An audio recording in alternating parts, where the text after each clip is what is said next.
Reading through the Bible in 1 year, January 27th, Genesis 28, Matthew chapter 27, Esther chapter 4, and Acts chapter 27. So Isaac called Jacob and blessed him and charged him and said to him, "You shall not take a wife from the daughters of Canaan. Arise and go to Paddan Aram, and to the house of Bethuel, your Arise and go to Paddan Aram, to the house of Bethuel, your mother's father." There we go. "And from there take yourself a wife from the daughters of Laban, your mother's brother. May God Almighty bless you and make you fruitful and multiply you, that you may become a company of peoples. May he also give you the blessing of Abraham, to you and to your descendants with you, that you may possess the land of your sojournings, which God gave to Abraham." Then Isaac sent Jacob away, and he went to Paddan Aram to Laban, the son of Bethuel, the Aramean, the brother of Rebekah, the mother of Jacob and Esau. Now Esau saw that Isaac had blessed Jacob, and sent him away to Paddan Aram to take himself a wife from there, and that when he blessed him, he charged him, saying, "You shall not take a wife from the daughters of Canaan." And that Jacob had obeyed his father and his mother and gone to Paddan Aram. So Esau saw that the daughters of Canaan displeased his father Isaac. And Esau went to Ishmael and married, besides the wives that he had, Mahalath, the daughter of Ishmael, Abraham's son, the sister of Nebaioth. So he also did not take from the daughters of Canaan, because he saw, oh, well, I guess that's the thing we're doing. So he went to Abraham's other child, to them to take one for himself, or to take a wife for himself. Then Jacob departed from Beersheba and went toward Haran. He came to a certain place and spent the night there, because the sun had set, and he took one of the stones of the place and put it under his head, and he lay down in that place. He had a dream, and behold, a ladder was set on the earth, with its top reaching to heaven. And behold, the angels of God were descending and ascending on it. And behold, there's a lot of beholds here. The Lord stood above it and said, "I am the Lord, the God of your father Abraham, the God of Isaac. The land on which you lie, I will give it to you and to your descendants. Your descendants will also be like the dust of the earth, and you will spread out to the west and to the east, to the north and to the south. And in you and in your descendants shall all the families of the earth be blessed. Behold, I am with you, and will keep you wherever you go, and will bring you back to this land, for I will not leave you until I have done what I have promised you." Then Jacob awoke from his sleep and said, Surely the Lord is in this place, and I did not know it. He was afraid and said, "How awesome is this place! This is none other than the house of God, and this is the gate of heaven."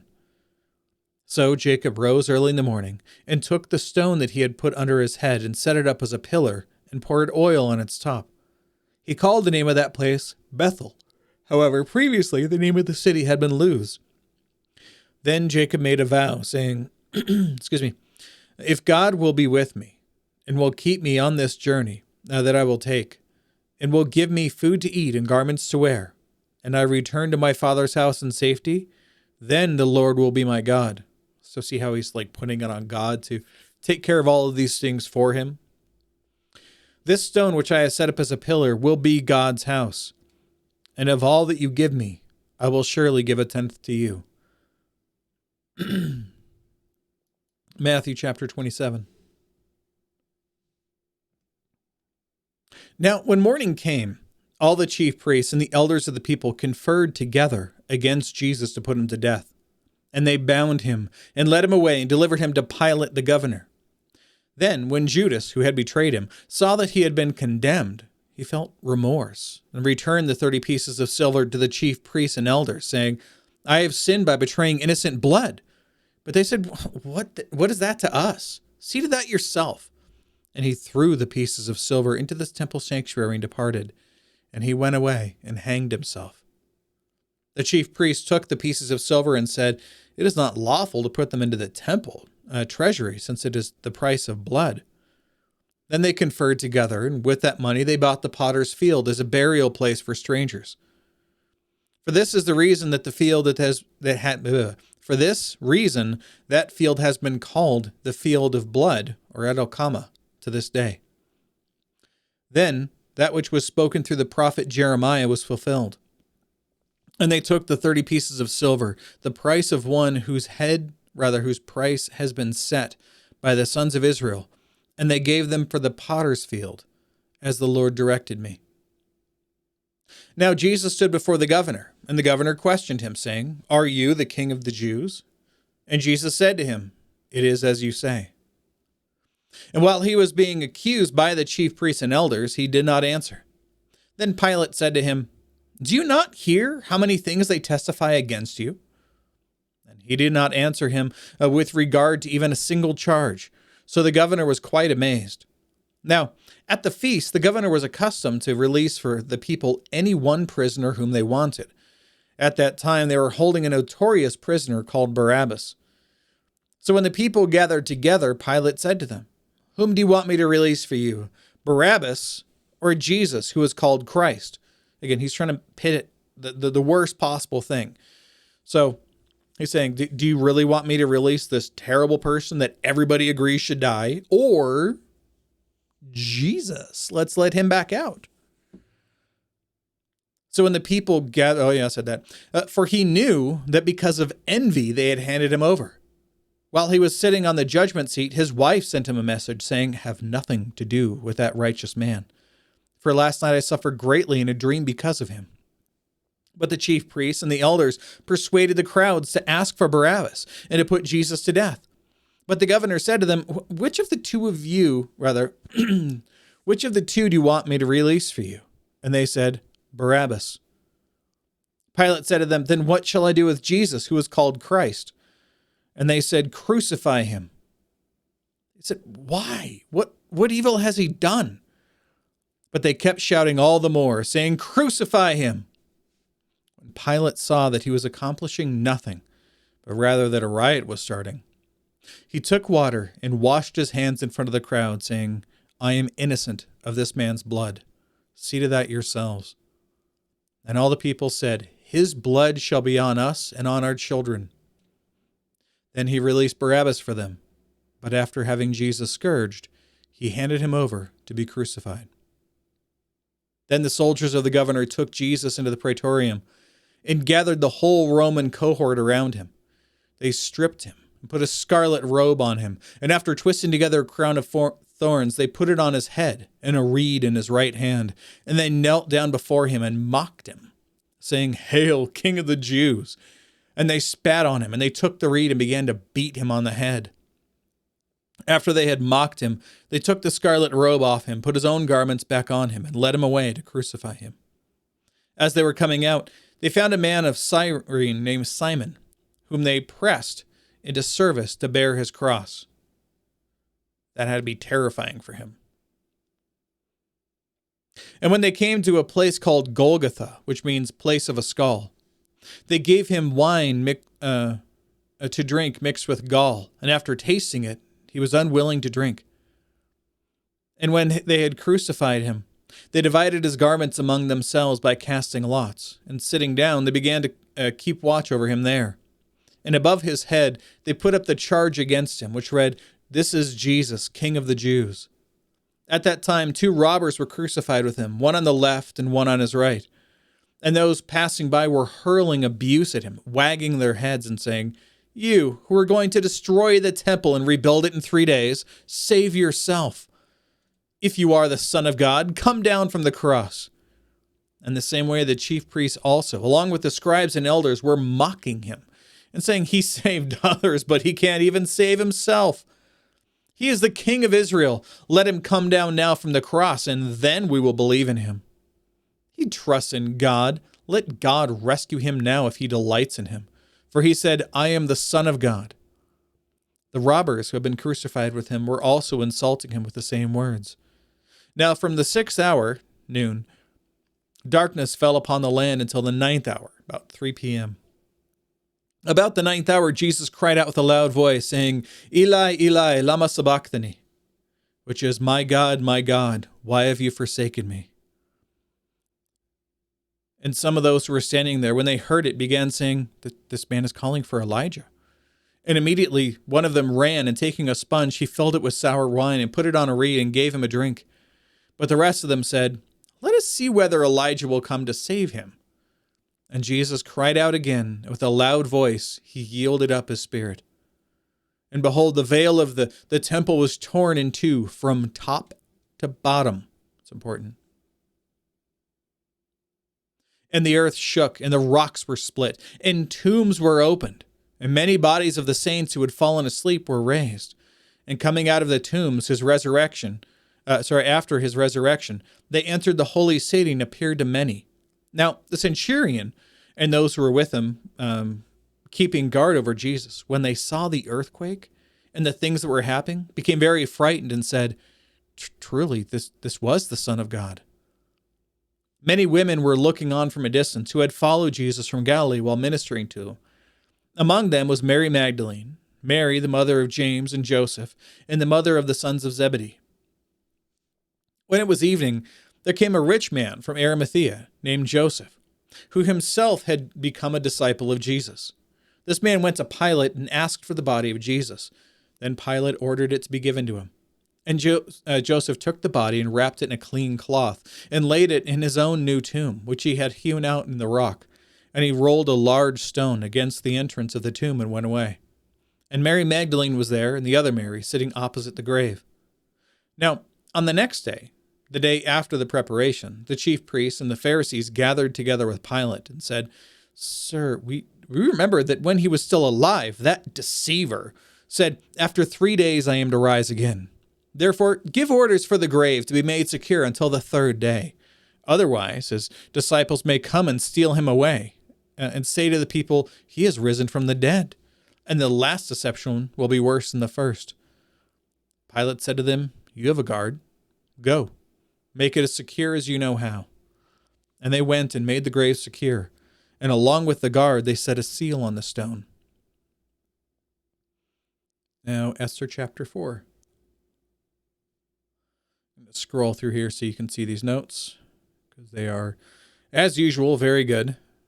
ESV Study Bible notes are fantastic. All right, there we go. We're up to chapter 28 notes.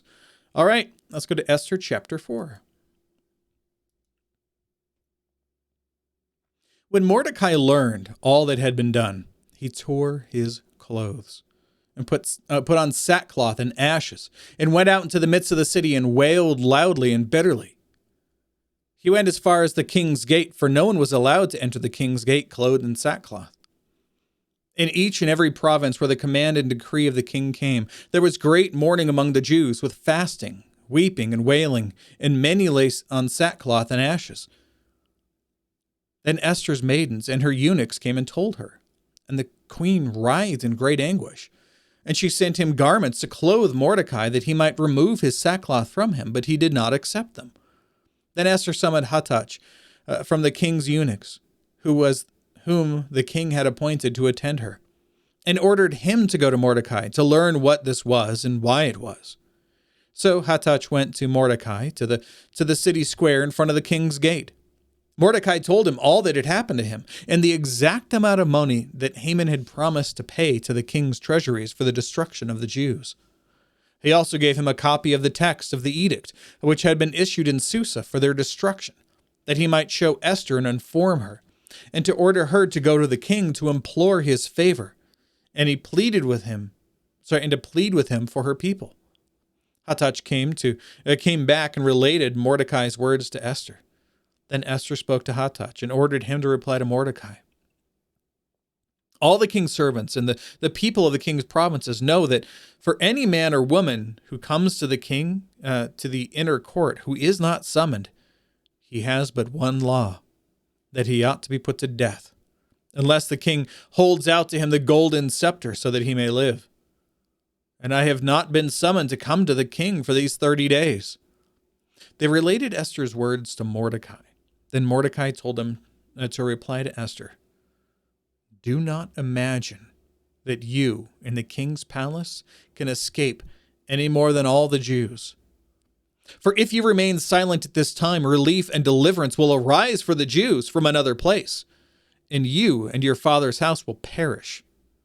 And who knows whether you have not obtained royalty for such a time as this?"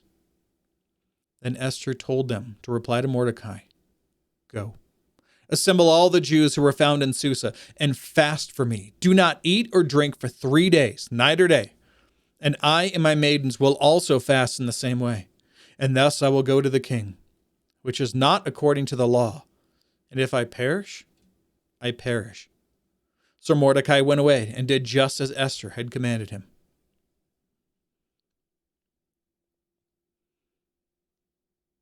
All right, there we go. Got all the notes up here. And let's go to Acts chapter 27. When it was decided that we would sail for Italy, they proceeded to deliver Paul and some other prisoners to a centurion of the Augustan cohort named Julius. And embarking in an Adramyttian ship, which was about to sail to the regions along the coast of Asia, we put out to sea, accompanied by Aristarchus, a Macedonian of Thessalonica. The next day, we put in at Sidon, and Julius treated Paul with consideration and allowed him to go to his friends and receive care. From there, we put out to sea and sailed under the shelter of Cyprus, because the winds were contrary. When we had sailed through the sea along the coast of Cilicia and Pamphylia, we landed at Myra in Lycia. There, the centurion found an Alexandrian ship sailing for Italy. Words are hard today.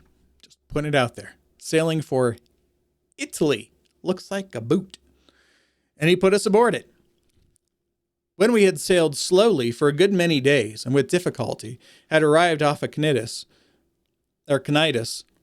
since the wind did not permit us to go farther, we sailed under the shelter of Crete, off Salmone. And with difficulty sailing past it, we came to a place called Fair Havens, near which was the city of Lasea. Or Lasea. I don't know which. When considerable time had passed and the voyage was now dangerous, since even the fast was already over, and Paul began to admonish them, and said to them, "Men, I perceive that the voyage will certainly be with damage and great loss, not only of the cargo in the ship, but also of our lives." But the centurion was more persuaded by the pilot and the captain of the ship than by what was being said by Paul. Because the harbor was not suitable for wintering, the majority reached a decision to put out to sea from there, if somehow they could reach Phoenix, a harbor of Crete, facing southwest and northwest, and spend the winter there. When a moderate south wind came up, supposing that they had attained their purpose, they weighed anchor and began sailing along Crete, close inshore. But before long, there rushed down from the land a violent wind, called Euraquilo. And when the ship was caught in it and could not face the wind, he gave way to it and let ourselves be driven along. Running under the shelter of a small island called Claudia, we were scarcely able to get the ship's boat under control. After they had hoisted it up, they used supporting cables in undergirding the ship, fearing that they might run aground on the shallows of Syrtis. They let down the sea anchor, and in this way let themselves be driven along. The next day, as they were being violently storm-tossed,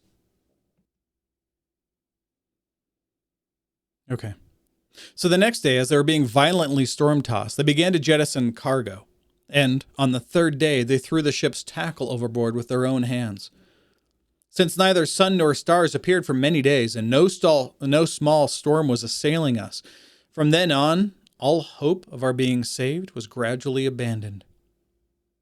When they had gone a long time without food, then Paul stood up in their midst and said, "Men, you ought to have followed my advice and not to set sail from Crete and incurred this damage and loss. Yet now I urge you to keep up your courage, for there will be no loss of life among you, but only of the ship. For this very night, an angel of the God to whom I belong and whom I serve stood before me, saying, Do not be afraid, Paul, for you must stand before Caesar. And behold, God has granted you all those who are sailing with you.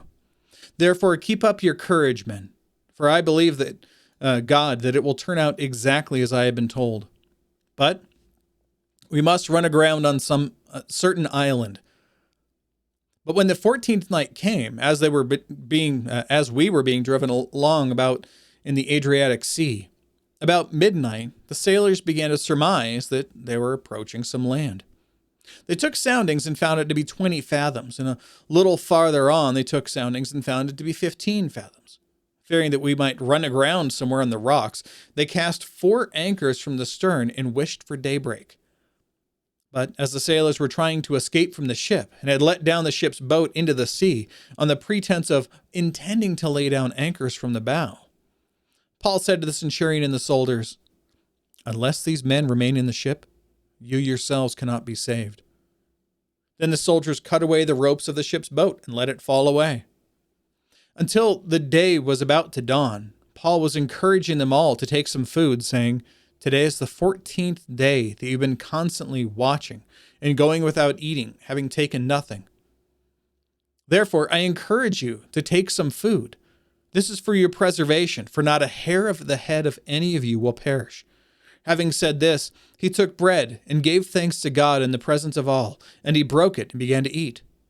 All of them were encouraged, and they themselves also took food. All of us in the ship were 276 persons. When they had eaten enough, they began to lighten the ship by throwing out the wheat into the sea. When day came, they could not recognize the land, but did observe a bay with a beach, and they resolved to drive the ship into it if they could. And casting off the anchors, they left them in the sea, while at the same time they were loosening the ropes of the rudders and hoisting the foresail to the wind. They were heading for the beach. But striking a reef where the two seas met, they ran the vessel aground, and the prow was stuck fast and remained immovable. But the stern began to be broken up by the force of the waves. The soldiers' plan was to kill the prisoners so that none of them would swim away and escape. But the centurion, wanting to bring Paul safely through, kept them from their intention and commanded that those who could swim should jump overboard first and get to land, and the rest should follow on some planks and other various things from the ship. And so it happened that they were all brought safely to land. And that's it for today. All right, we'll be back tomorrow. Behold the word of the Lord.